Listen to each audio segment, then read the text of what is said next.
The BarberShop Tour is an initiative to promote the importance of health in underserved communities throughout the St. Louis metro area. And joining us today is Damon Broadus of the American Heart Association and Program Manager at the Department of Health, Bobi Williams. Welcome, Bobi and Damon. Thank you, Sarah. Nice to have you guys here. And so it's American Heart Month, so it's important that we have this conversation, but it's not restricted to February, right? No, not at all. So the BarberShop Tour, first of all, it sounds like a lot of fun. It is. I mean, just the name alone sounds like fun.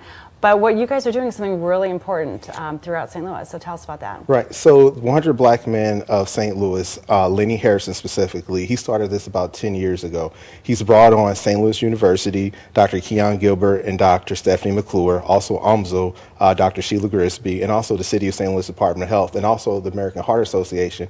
And we're visiting 20 area barbershops to promote health and wellness, especially for men in medically underserved areas. So the barbershops range from the City of St. Louis all the way up to St. Charles. Correct. 20 different barbershops and on different Saturdays throughout March and April. Exactly. Every Saturday in March and April, except for the last Saturday of March and the last Saturday of April. Okay, so, and you can go to 100blackmenstl.com, is that right, to find the list? And you can also look in this week's St. Louis American. There's an insert that highlights all of our programs. Okay, that's awesome. So, so you can't, it's out there where you can go, but how does it work? So, do people come to these barbershops specifically to talk and learn about their health, or do you just capture the people that are there getting a haircut? How does that work? So essentially we have a team that's comprised of UMSL students, St. Louis University students, and faculty and staff, and also members from the City of St. Louis Department of Health will actually be located within the barbershops themselves, and we'll talk to people as they come into the barbershops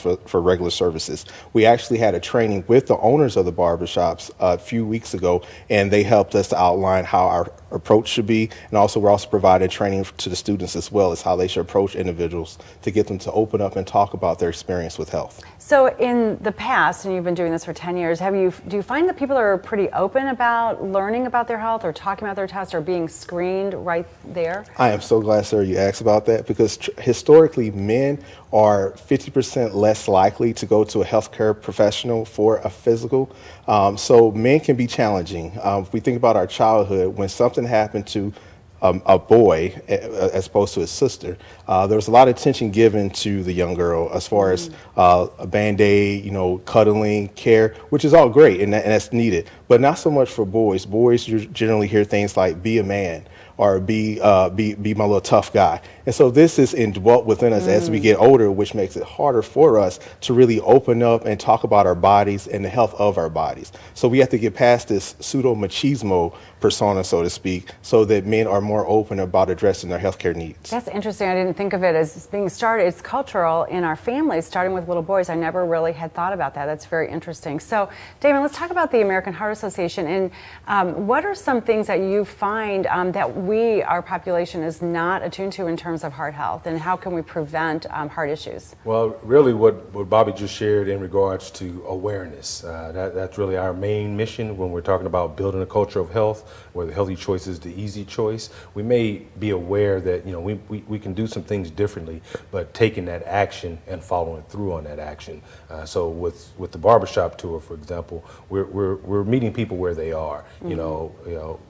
It's part of our mission to improve overall, build healthier communities free from heart disease and stroke, meeting people where they are, ensuring equitable health for all, and just getting people to realize that there are certain things they can do around healthy eating, active living, overall, like I said, awareness, but then what are those next steps to what can I do? What 7 steps can I take? Bobi mentioned that pseudo-machismo, smoking, that's the #1 preventable cause of death.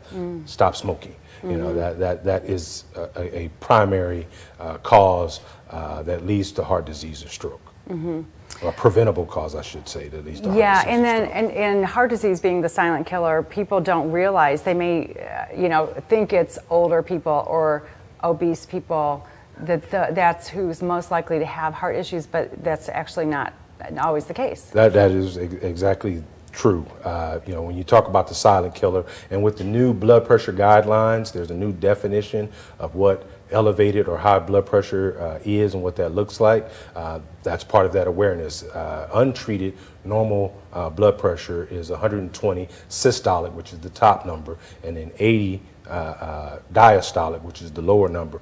Now, when individuals, most Americans, come in at 130 over 80, they're experiencing high blood pressure, and that's when you need to take actions around improving your diet, getting physically active, things like that. So we're going to see more Americans, specifically black males, who have a higher prevalence rate of high blood pressure. And that, again, that's 130 systolic is the new guideline versus the 140. Okay, and so how the screenings can take place at the BarberShop Tour location. So stay with us at STL Live. We'll have more with these guys after this break to learn more about this very important topic.